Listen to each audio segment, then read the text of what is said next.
So today I'm speaking with Andrea, and I never remember to ask people how to pronounce their names before I press record. This is like my thing. Like, it's like a character flaw.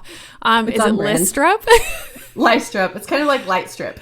Okay, Lystrup. All right. So you are a couples therapist, and where are you located? And I'm curious how people choose like their area of expertise. So for you, how did you land on being like a family or marriage and couples counselor or therapist? Yeah, so I'm based in Tucson, Arizona. I've lived here about 3 years. My husband's a doctor in the Air Force, so we've moved around quite a bit, but we're hoping to stay here a long time. That's the goal. And I landed in marriage counseling, particularly in like the subset of sex therapy, mostly just, I think like something propelled me to marriage counseling. Like, I don't know if I was just like, I think probably nervous about life in the military and wanted to make sure that my family was going to be in a good spot. And then my sex therapy class was the first class I ever got an A+ in. And it just like was really helpful for me in my personal life. And then I've just seen it work really well with people in therapy. So it's a really fun field to be in. Okay, I love that because I feel like I put up a little question box on Instagram and I was like, I wanted to see what people wanted to know about with regard to like marriage and relationships. Mm-hmm. And so many of the questions, as I'm sure you're not shocked, were about intimacy and sex, especially like most of my audience has young children. So it's something that I think a lot of couples struggle with. I'm curious, what is the most common reason that you find couples come to you? And is it usually, like in heterosexual couples, is it usually the woman that contacts you first and then they, like, how does that work? Do couples go that's together? A good question. That is a good question. I feel like it's 50-50. I think when people want sex therapy, often it's usually the husband that contacts me. If it's other things, then maybe it leans more the wife. But that's, I don't know, that's pretty stereotypical though about like the men are the ones who are always trying to figure out their sex life. I think women might tend to be a little bit more okay with just writing things out in that regard. So yeah, totally. Okay. So what is your advice? Somebody asked this question in the question box too, is what happens in a relationship where one person wants to see a therapist and the other person in the couple is not into it? Like, how do you navigate that? So that happens all the time. I feel like that's pretty standard because most couples are going to have somebody who is a pursuer and one person who's a withdrawer. And typically whoever's the most like anxious about solving any particular issue is the one that's pursuing therapy. And the withdrawer would rather not see that it's a problem or is just kind of developed a whole life around people pleasing and just kind of having this attitude like everything has to be okay. So that happens a lot. I think usually what you have to do is kind of engage the reluctant partner and say like, I know that there's something about your life that makes you really want to believe that everything is okay. And let's understand like where that came from and just kind of give you a little bit of empathy for why you grew up feeling like everything needs to be okay for so long.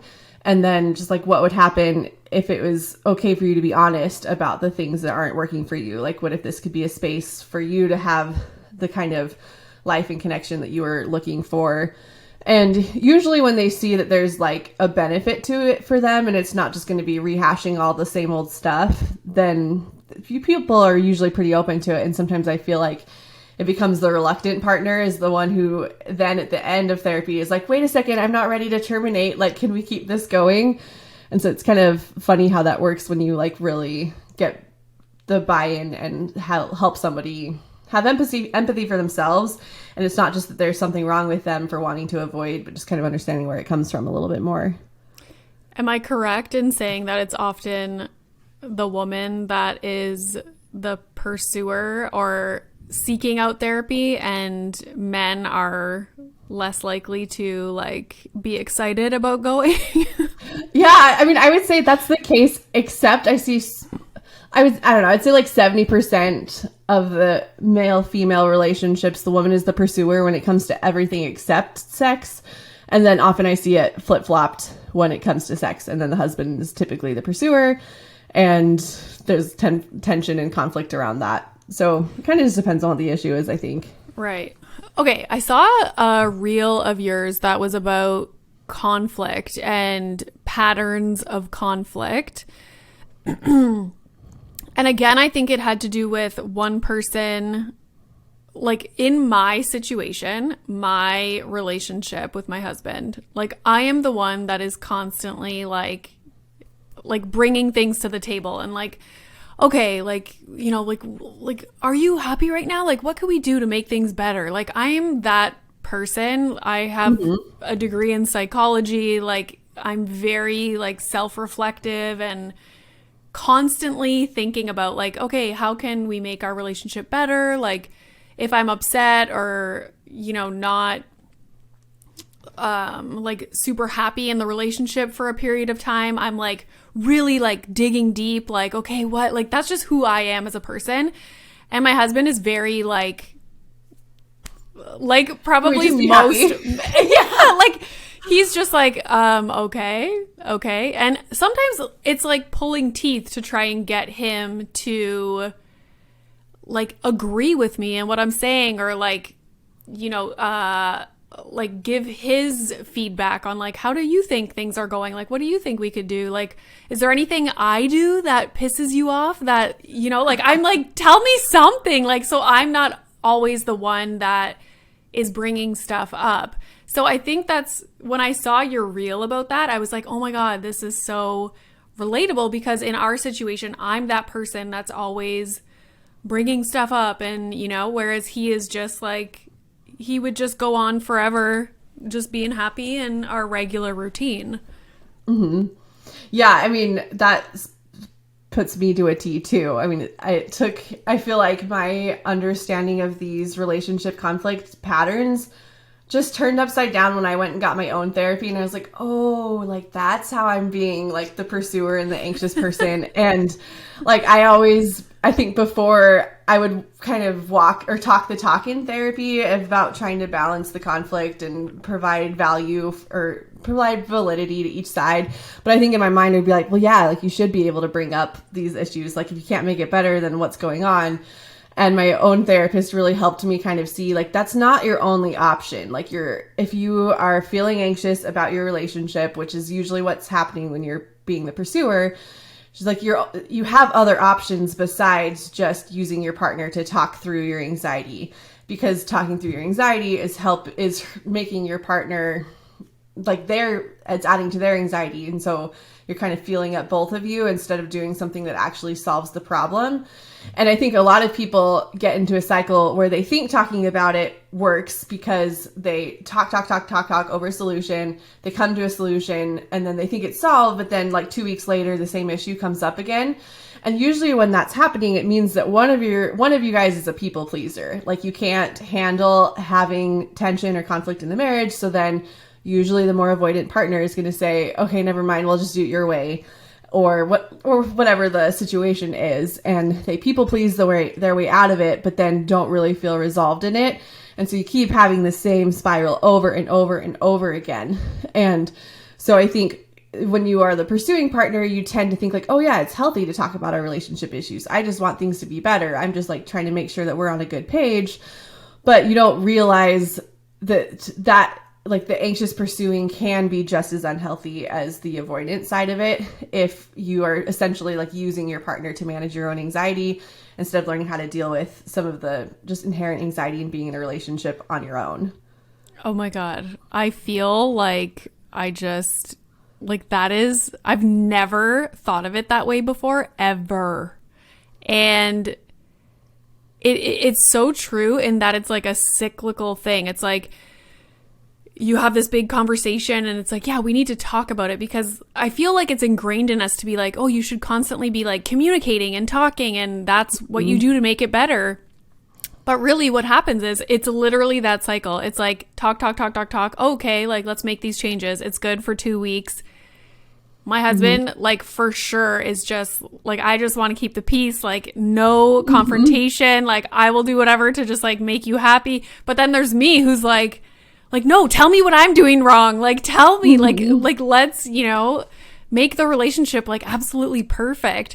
So if people find themselves in this kind of cycle, what do you recommend they do? Like, what does the person, let's say like me, who is like, oh yeah, I have all these ideas and I want us to, like, you know, go on date nights and, like, trying to think of all these things to improve the relationship, like bring intimacy back and all this stuff. Like, what, in rather than going to him every few weeks with, like, this big, like, blow up of a million things, like, how do I manage that on my own? So my therapist recommended this really good book called Radical Acceptance by Tara Brach. And radical acceptance is very trendy in the therapy world. And basically what I tell my clients is you need to accept the relationship you have right now. Because Carl Rogers, he's a humanistic psychologist, talks about before people can change, they have to be accepted for where they are right now. So if you can accept the relationship you have right now, meaning that you don't have the perfect relationship, that you have conflict, that this period of life with young children is really difficult. If you can do all of that, then when you say, okay, this is the relationship I have right now, instead of trying to change it, what do I want to do differently given that my relationship isn't changing? And so then oftentimes people are thinking, well, then, like, maybe I would go to the gym more instead of, like, badgering my partner for spending time with me in the evening, or maybe I would make time for my friends, or I would prioritize, like, more individual time, or whatever ideas come to your mind when you say, like, this is the relationship I currently have. Then whatever ideas come to your mind, like, try that first. And, like, so for me, sometimes I think, like, okay, I wish I wasn't mad at my partner right now, but I am mad at him. And so I'm going to put on, like, a feeling angry playlist on Apple Music and just, like, let myself feel angry until, like, that emotional tunnel has kind of washed itself through. And then usually when my husband sees me doing that, he's like, do you want to talk about something? And then he ends up pursuing me, and the conversation is so much more collaborative than it would have been if I, like, jumped to him the second that I was feeling uncomfortable. A lot of people were talking about emotional intimacy, and like, most of my followers are in heterosexual relationships. Obviously, most of my followers are women, are moms, and a lot of what they were asking about was, how do I get my husband to be more, like, open with their feelings, with their emotions? I can relate to that as well. I'm, like, very much, you know, talking about everything, and my husband, not so much. Like, everything is just always just fine. So it kind of reminds me of what you were just saying about how, like, the pursuer people are, like, you know, constantly wanting to talk about stuff and want their partner to talk about stuff. But how can you find a balance, or even get your partner to like, start having a conversation about feelings, or, like, their childhood or anything? Yeah, I mean, I think it's important to not try to make your husband into a woman, essentially. Like, when I hear people say, like, they're just not capable of it, I'm like, well, I mean, were they when you were dating, early in marriage, before having children? Like, did you get the kind of connection out of your relationship that you wanted, like, at any point in your relationship? Well, then it's not an ability situation. There's something else going on. And if they were never capable of it, then I would also kind of wonder, like, well, what changed in you? Like, if you felt connected enough when you were dating, like, what happened? What changed? And I think always looking at any sort of couple relationship problem with the lens of, like, in the words of Taylor Swift, like, it's me, I'm the problem. Like, if everybody could say, I want to know, or I'm the problem first before trying to get their partner to change, then things work a lot better. Like, you always want to start with the relationship you have, not the relationship you want it to be. And so I would say, ask yourself, like, what is it about having my husband share their deepest feelings with me? What is it about it that I like so much? And if you're operating under the assumption that there's probably some anxiety that's driving you wanting to talk about your feelings a lot with him, like, what am I afraid of? Like, what does my husband really engaging in a deep emotional conversation with me? What fears is that soothing in myself? Like, is it making me feel confident that I know what's going on, and so that there's not going to be some blind side later that they are unhappy and didn't tell me about it in the relationship? And if you really know yourself and know the fears that you're trying to like talk your way through, well, then you can start addressing the fears in yourself first before saying, I need you to be more emotionally intelligent. Like, there might be room for them to grow in that perspective. And that's like, self-improvement is always a good thing. But if your husband sees you really trying to work on your side of the street first, then they're going to feel safer opening up emotionally, versus if they feel like they're going to open up emotionally and then be met with a lot of demands or criticism or that sort of thing. Well, then it makes sense to kind of close up and keep your like inner world a little bit more secretive. I feel like I can understand that, because when I think about it, it's like, it's almost like you have to practice being like having these conversations and using this kind of language with each other, as opposed to, like, I know in my situation, it's like all of a sudden I'm like, okay, right now I want to like have these conversations, and like, here's things that I have an issue with, and here's changes I want to make. Like, how do you feel? Tell me. You know what I mean? Like, and they're probably like, Jesus Christ, like, you know, we've been living like a normal life for 3 weeks, and now all of a sudden you like want all of this stuff out of me, just like out of nowhere, like no like warning. So I can see where it's almost like you have to show that it is a safe space. And I know, like, for me, like, if my husband was like, oh, okay, here are some problems that I have, I would like try and defend myself instead of just being, you know what I mean? Like, absolutely. Yeah. Like, well, one of the things that I hear so many couples say is both partner will say things like, I feel like there's only room for me in this relationship if I'm happy. Like, the second that you are, or that I'm like anxious or mad or sad or scared or even sick, like, oftentimes you'll feel like my partner can't handle me unless everything is okay. And both partners usually feel that way. Like, the more avoidant partner kind of feels like everything they do is getting criticized, and then the more pursuing partner tends to take the moral high ground and feel like they're like the superior relationship skills one. But similarly, they often feel like their partner only will engage with them when they're at their best. And so it's really hard to have a good relationship if you always have to be like Stepford Wives, prim and proper, at your best all the time. Like, this is not how real relationships work. Mm-hmm. So do you know who Terry Real is? Yes. Yeah. Okay. Yeah. His quote, I was watching this YouTube video of a podcast that he was on, and he had this quote about how, like, nowadays, especially because, you know, we're all into like self-help books, and we follow a lot of like therapy accounts, and we're very like self-reflective and constantly trying to like improve like ourselves and our relationships. And so I feel like nowadays, more than ever, he was saying, like, women expect a certain level of emotional intimacy from men, and men are just not capable of even giving that because they don't have the tools. Like, they don't have the language. They were not raised to like share their feelings and be open. But nowadays, that's what we're expecting and what we want. I was also reading research about how women get like from their like friendships, either with like family members or their female friends, they get like hits of oxytocin. And because they have these like deep emotional conversations with other women, and we don't get that from our romantic partners if they are men. It's like a totally different kind of relationship. So they were basically saying like we get more emotionally out of our relationships with other women than we do our own romantic partners. And so yeah, I just thought that was interesting. And do you agree with that quote about the emotional intimacy thing?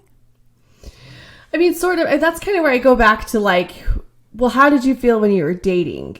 Because it's not so much, I don't think we necessarily care if we are having deep conversations where we talk about our feelings and we're using advanced emotionally intelligent vocabulary when we're describing it.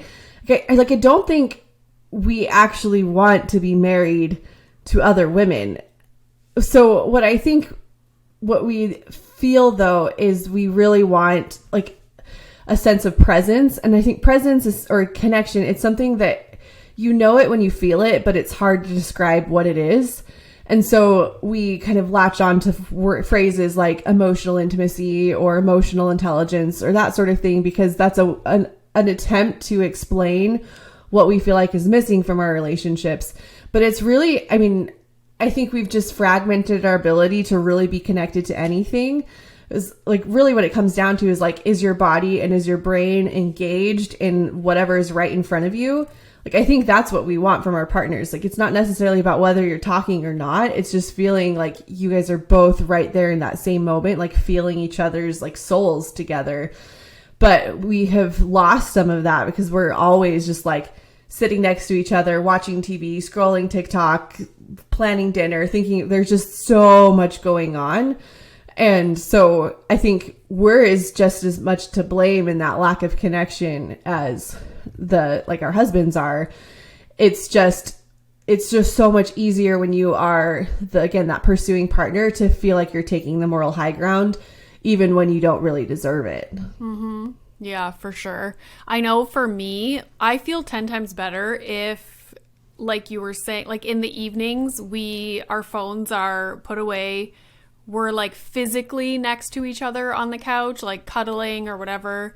We could have a show on, talk during commercials. Like, it's a completely different feeling versus we're sitting downstairs on the exact same couch, but he's like watching basketball and I'm like scrolling my phone. And then all of a sudden it's like, okay, well, I'm going to go to bed. Okay, bye. Like, might as well have not. Oh, yeah. And then you're like, wait a second. Did we even spend any time together? Yes. And like, especially after the pandemic, people got into these routines and it's like, how do you break out of it? So when people come to you and you pinpoint that is a huge problem in their relationship, is that they're not like physically or mentally present with one another. What are some steps that people can take to change that? So the first thing I would address is that you can't just go to a couple and say like, okay, like put your phones away and spend quality time together and just have them do it. Like, there's a reason why you guys have retreated into this like not very intimate space with each other. And so I would try to understand what is the reason. Like, what do you like? Why are you avoiding like a real deeper connection with your partner? Like, sometimes there is some self-doubt or some insecurity. Like, you don't really want your partner to know the real you, or you're stressed out about your children. And like, sometimes you're even like embarrassed by like how mad you got at them during the day. And so you like kind of start to close off different parts of yourself because you don't want people to like see the real you. So I would try to understand like, what is it about other parts of your life that is building up some of these walls around your heart to protect you? And then I would say like recognizing that when you start increasing the intimacy with a partnership, anxiety is always going to escalate, because anytime you're changing anything, anxiety escalates because we don't like change. So then I would say, for solutions, you need to make sure your solutions are like anxiety friendly, I guess, if that makes sense. So things like sitting down, looking at each other with nothing else to do, trying to talk is a very anxiety provoking experience, especially if you are the avoidant partner and have been criticized for your lack of emotional availability all of this time. like you're probably feeling like you're about to be evaluated in that situation.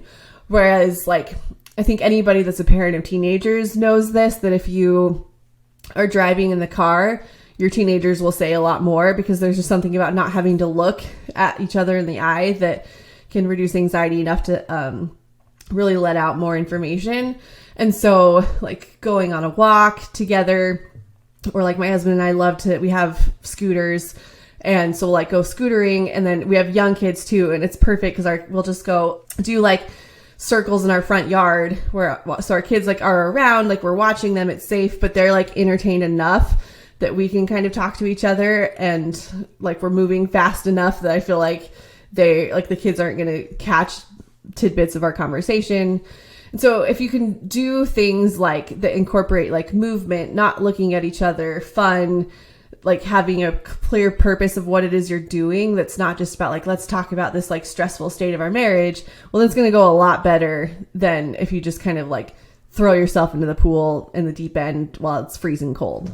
Yeah. And also I feel like if you do start this conversation when your emotions are already high, like you're not in a position to even, well, I'll speak for myself. Like I'm annoyed. And so in my mind, I'm like, I don't even want a solution right now. I just want to be pissed off. And so even if like he came to the table with like solutions and was saying all the right things, I would still be like pissed. So you almost have to do it in like I like the idea of doing an activity or like going for a walk so that it's not during a time where your emotions are like you're annoyed. It's in the moment. I like that. Well, and I also think it's important to ask myself, like, I'm pissed off right now, often because of something like my husband did, but like, does he deserve to like receive all of that, or should I work through that feeling myself first and then talk to him? And like sometimes, like, I mean, the answer is different. It's like you don't really know. It probably depends on the situation, the time at hand, like what's going on. But I think it's important to ask yourself that and just say, like, is like unloading all of my feelings on my partner right now, is that the best decision for me to make given what happened, the circumstances, what's going on today, what's going on tomorrow, all of that. And just to be a little bit more thoughtful and realize that like one of the things that so many relationships get into is they're kind of codependent. And it's like, if I have a feeling, like you have to have that feeling too, or you have to understand why I'm having this feeling. And like you don't have to feel the same feelings as your partner all the time. Like you don't have to infect whatever you're feeling on everybody else in your family. Like you can work yourself through, you can let your husband enjoy his day if he wants to, and then talk to them about it. Or you can say like, no, I really do need your help sorting through this, or I really do need you to understand what this was like for me. Like both of those are good options, but I think it's just good to see that there's more than one option and pick the one that works best in given the circumstances in that moment. I feel like a lot of couples maybe get into this situation where one person is unhappy for whatever reason and the other person is like oblivious. Mm-hmm. So it's like you could have like two people that are living in the same relationship, and one is not happy and wants more out of the relationship, and the other one is like, I'm okay if this was our relationship for the rest of our lives, like I'm content with this. Mm-hmm. So is it a matter of talking about that and then like meeting in the middle somewhere? And that's where I don't know that the solution is always going to be meeting in the middle. I think I always just want to understand why, like, where is that coming from? And so usually when I'm thinking through the clients that I have where one of the partners fits that description, where they genuinely would be content with things the way they are, often there is an area of their life in which they're not content and they channel all of their stress into that.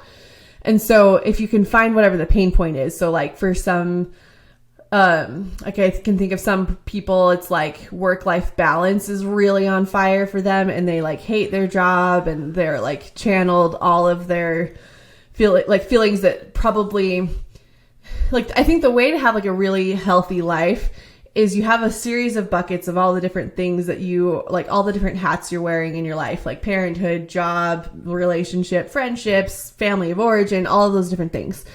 And the idea is that you know each bucket well enough to know like how much emotion goes into each bucket, like fairly. Mm-hmm. But I think what people do when they think their relationship is just fine and their other partner thinks it's not, is they have just showered like all of their emotion into like frustration with their kids or frustration with their boss or frustration with something. And so their life is not as content as they say it is. They're just not spreading out the feelings equitably. And so that's where I just want to help people see their pain points. Like, are you embarrassed by like how much you yell at your kids? Are you like burned out by your inability to like say no to somebody at work? Are you like not like having a great relationship with yourself where you're like neglecting your like exercise or like things that make you happy? Like, so like what is the bucket that you would kind of say like everything's great, but don't look at this one thing over here? Yeah. And say, well, like, let's look at that one thing over here. And then realize that as we start to sort out the feelings that have been kind of incorrectly placed in that bucket, it's like, oh, okay, no, there is a lot of things I could complain about in my marriage, but I just have like channeled everything into this other bucket. Yeah, that makes total sense. It's almost like they don't have the capacity to like have more feelings in other areas of their life because it's so, you know, overloaded on one specific thing. Yeah. One of the questions before we get into intimacy, which is like most of what people were asking about, somebody asked the question and I thought it was such a good question. And maybe it is maybe there's not like a straightforward answer to it, but like if you could speak to it a little bit, I'm curious what you would say. So they said, how is a couple supposed to know whether they move forward to work on it, like seek out therapy, whatever it might be, versus not trying and just ending the relationship? Because I think like, especially nowadays, it's so ingrained in us that like marriage is hard work and you have to work at it. But at what point are you like, actually, no, working on it is probably not gonna fix this and it's not worth the trouble. It's probably best that we just separate. And I think in a lot of ways, that's kind of where I can sound like a walking contradiction, is that on the one hand, like I'm a marriage counselor. I love seeing people make progress. I think a lot more progress is available to be made than people realize. And so when I see people on my comments being like, just get divorced, like this is never going to work, there's a part of me that's like, like if you only knew, if you only tried, like this really doesn't have to be the relationship ender that you think it is. But in session, I actually talk to my clients about divorce a lot as like an option that has to be on the table, because if you don't seriously consider the relationship ending, then you don't ever actually choose your relationship. And I think so many of us come into marriage saying like we've like made our promises to each other, we're never going to leave each other. And that can almost breed some sort of complacency that keeps you kind of in denial about the reality of like, no, your relationship could end at any point. And you have to kind of reconcile with that risk in order to erase some of this codependency that is driving so many of these issues. So when I say like, how do you know? Well, I always say like, start with the relationship you have and say, so many people they're living in the future and they're saying, if once I see my partner change, that's going to inform what I do. And say, no, like start with the relationship you have right now. If you were to accept that it was never going to change, it was never going to get better, what would you do? And for some people, the answer is like, I would pursue divorce. And so if that's like honestly your answer to it, well, then start pursuing divorce and see what happens. Because sometimes like even in the pursuing of divorce, it sparks a crisis, and crisis is often the thing that really motivates people to change. And David Schnarch is a psychologist that does a lot of marriage counseling. He's passed away now, but he talks about how most couples don't change unless they have a crisis point to kind of motivate them to grow and do better. So if answering that question of like, okay, accepting my relationship will never change, I would want to get a divorce. I mean, then pursue it and see how you feel. Like, as you like contact attorneys and that sort of thing, do you find yourself going like, oh, I'm not quite ready yet? Okay, well then that's the relationship you have now, is like, oh, I'm not quite ready to get divorced. So now what do I want to do? And if you just really get good at asking yourself, like, what is the relationship I have now? And given that I am accepting the relationship that I have now, what do I want to do about it?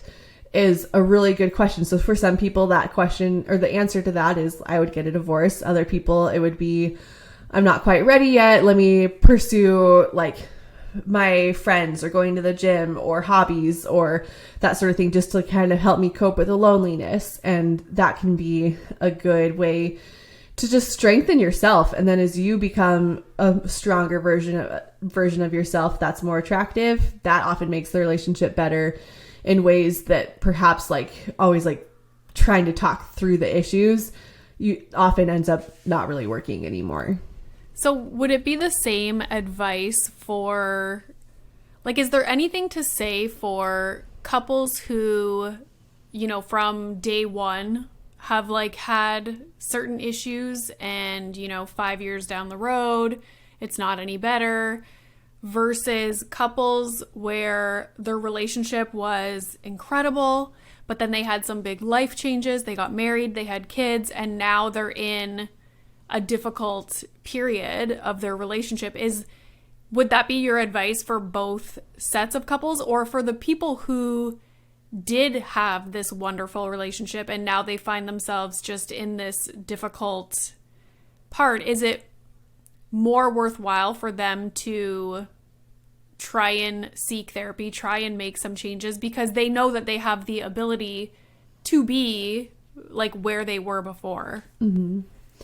I mean, I think you're kind of coming from an assumption that like having conflict is bad. Like, really, like having problems or differences or conflict is really what drives you to get to know each other better. It drives you to a deeper awareness of who you are, who your partner is. And it's like that deeper awareness is really where a lot of connection comes. So I don't think it's a matter of how long the problems have been, how long they're going, what you project the future to be, because every marriage has problems. And so I think it's more about developing a really solid relationship to your own integrity, your own values, like what matters to you, what you want in life, and like really owning that. I mean, that's where all of this comes from. I mean, you can have a deeply fulfilling relationship with a lot of problems if you're okay with who you are. It's when you're not really okay with who you are that you feel like you need a more like similar, easygoing relationship.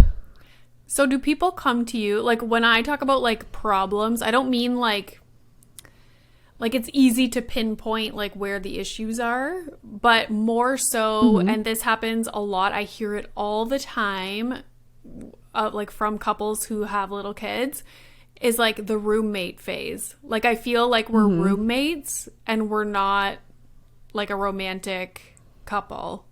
So, because I always like, I used to talk about this like thing that I made up in my mind called relationship compassion.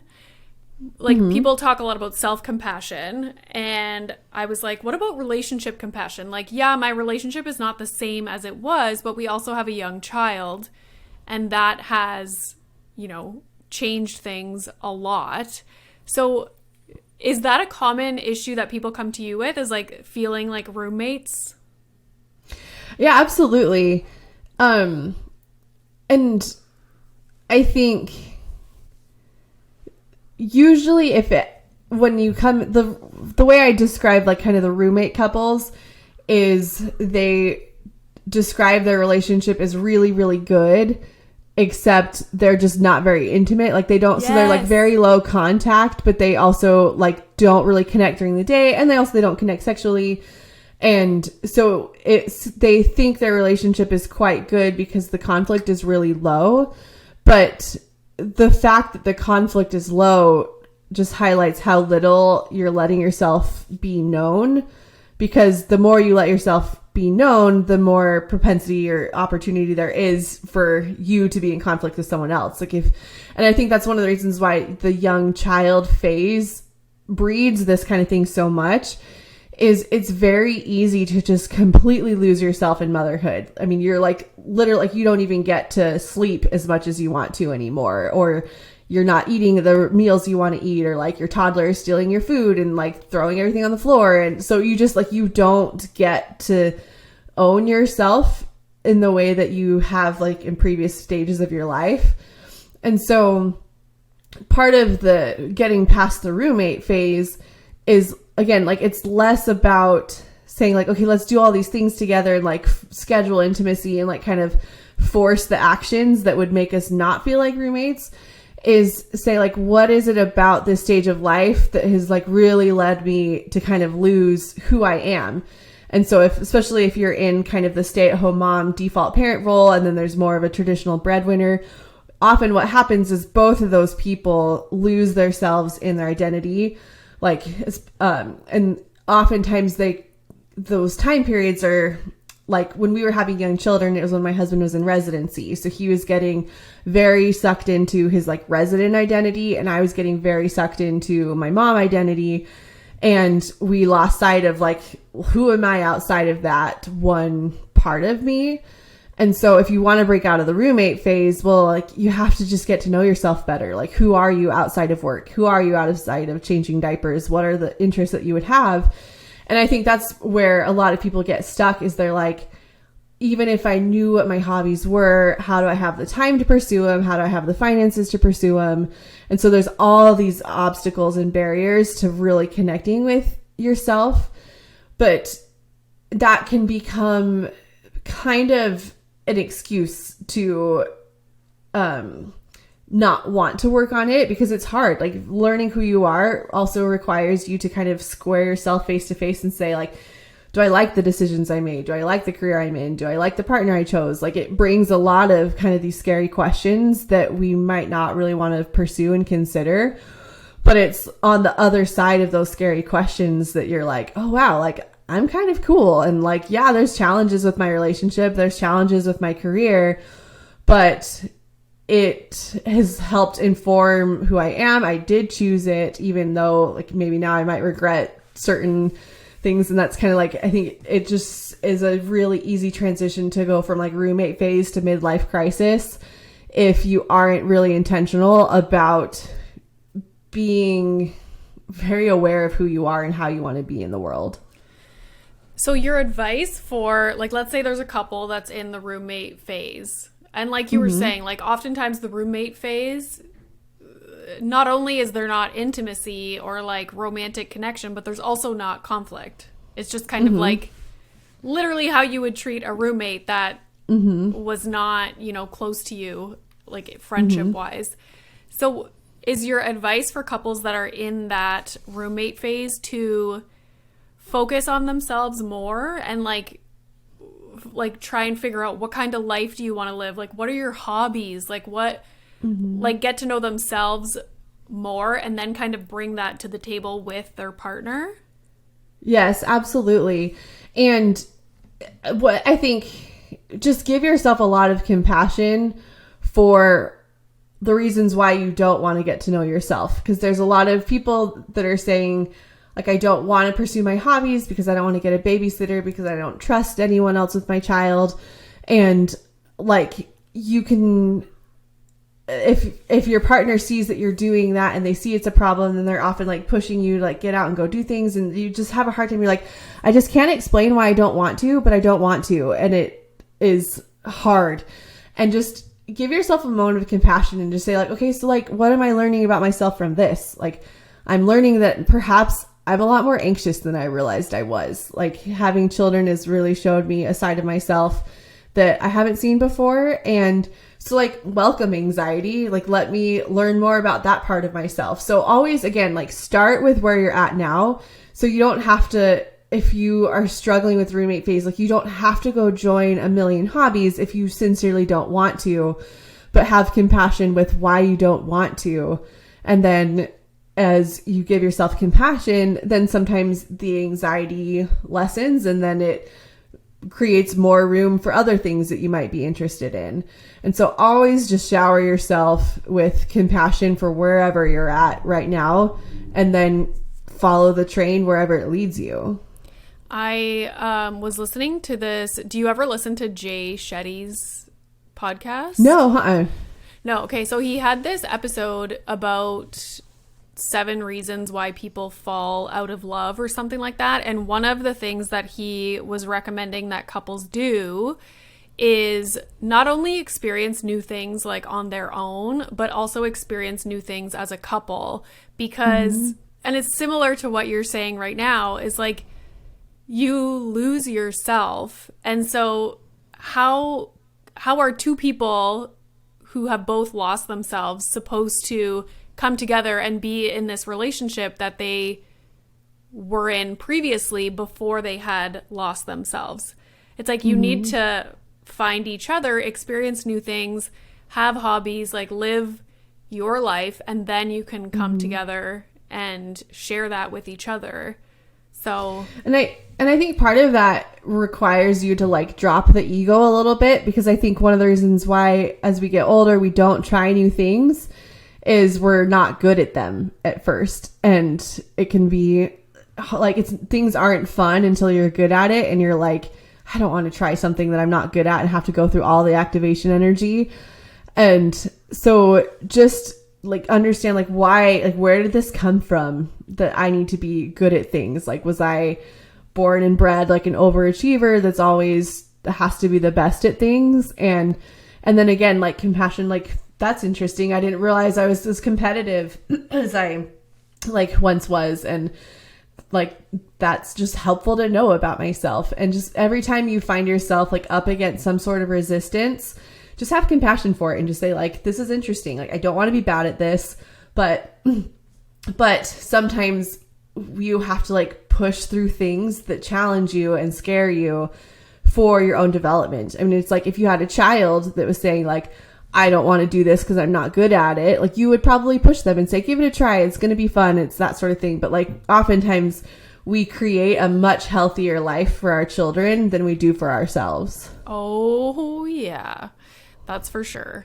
Okay, let's talk before we finish a little bit about sex drive, sexual desire, and what couples can do. I was watching your reels about like the difference between like women having low desire versus men having low desire. I feel like for the most part, people assume that it would be the woman that has low desire and not the man. But you made these reels talking about men that also have low desire, and like that is a real thing that happens.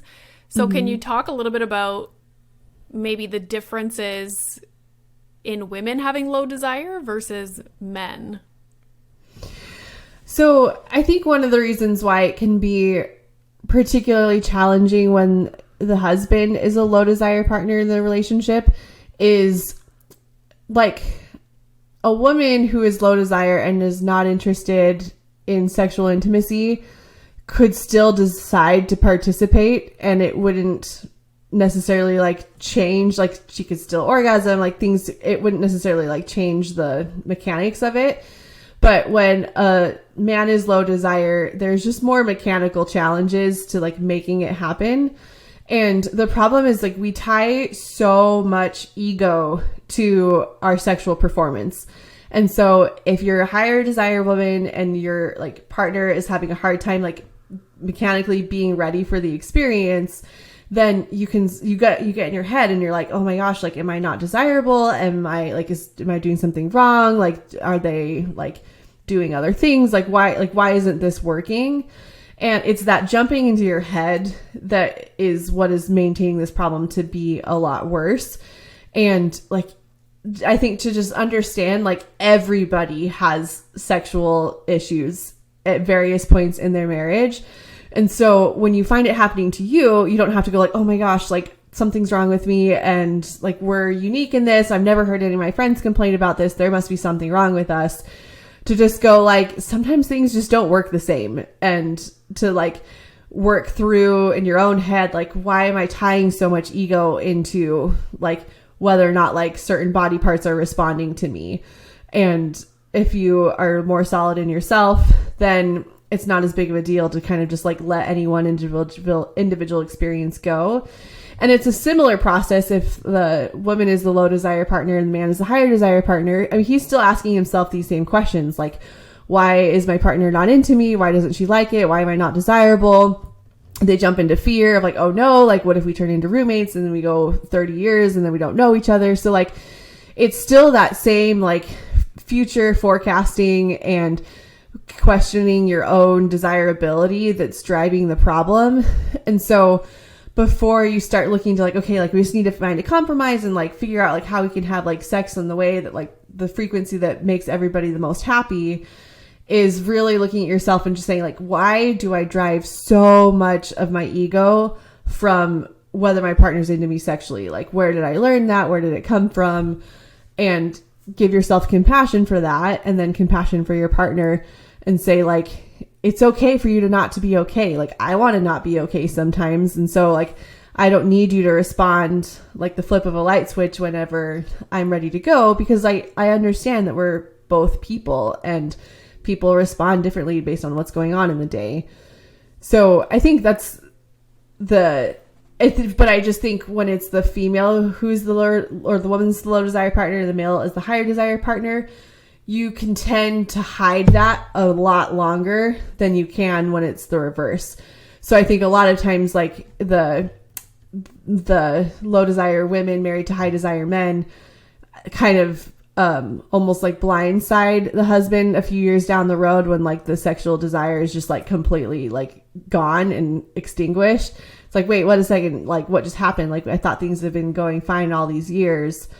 But they like really haven't been, versus that's harder to hide over that time period when it's the reverse. Do you think couples put too much weight on like how many times are we having sex, like in a week, in a month, or whatever? I feel like culturally people are obsessed with that question and want to know like where they are versus other people.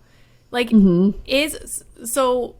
and someone asked the question, like, is it possible to have a healthy marriage where you're not having sex for a long period of time? I mean, yes, if everybody is like in a healthy place. I think if you're both like two avoidant partners, well then I think it's like the avoidance is more the sign of the unhealthiness rather than like the frequency. But one of my favorite quotes is like, healthy couples make love every day and sometimes they have sex. And when you are like emotionally intimate with each other, when you like hold hands or hug or kiss or that sort of thing, and you just know that you have this connection that you prioritize on a day-to-day basis, like those kinds of couples often don't even know when the last time was they had sex. It's like, oh, like, yeah, like maybe that one day, but like every day has like good connection. So it's not like a calendared item, versus the couples that don't really have ongoing intimacy, but try to like make up for it by having sex. Like they often know exactly when the last time they had sex was, and they know their like monthly and weekly average, and they are like wondering how they stack up against other couples.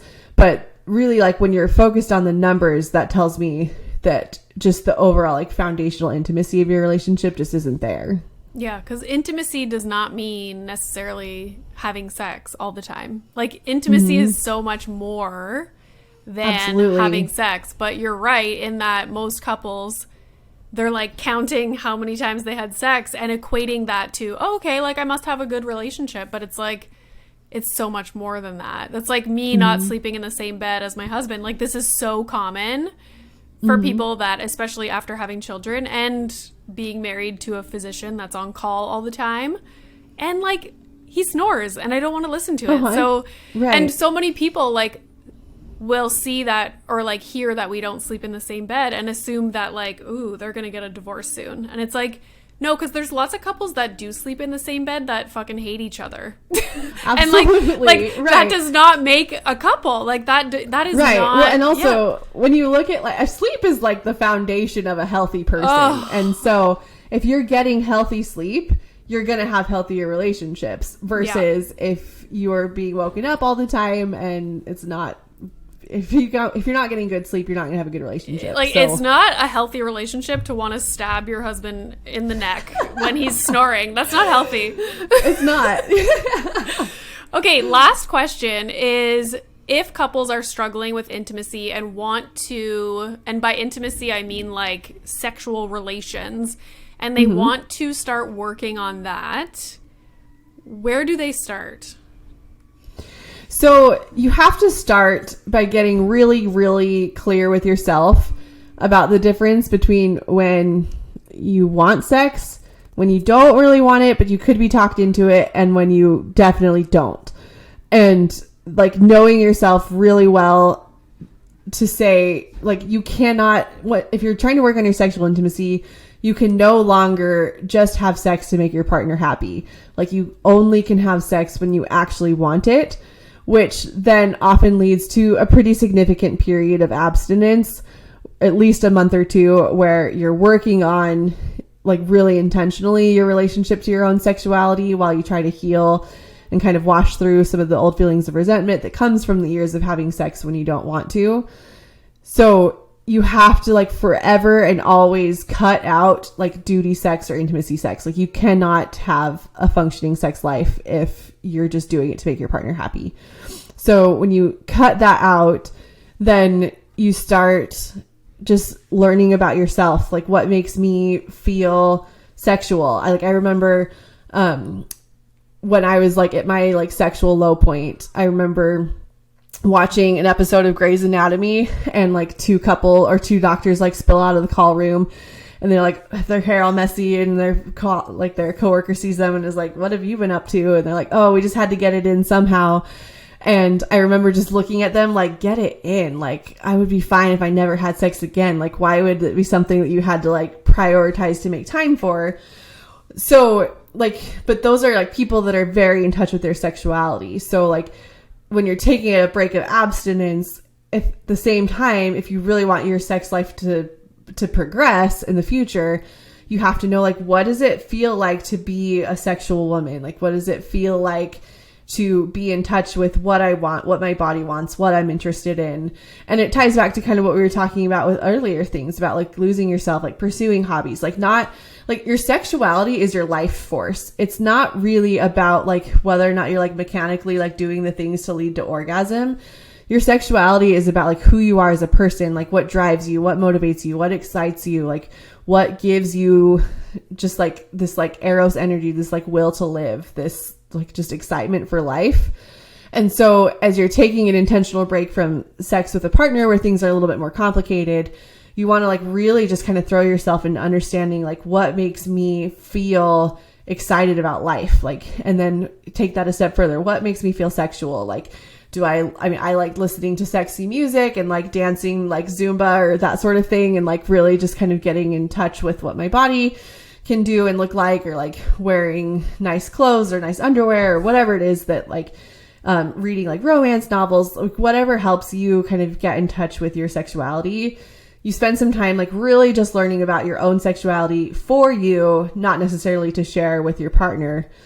And then as you come more aware of who you are sexually, then you make an intentional decision and you're like, is my partner somebody that sharing my sexuality with is good judgment, or are they like a lump of coal who like won't help me, won't be a real partner, like isn't treating me with respect? Well, if that's the case, well, then it's good judgment not to share that sexual side of yourself.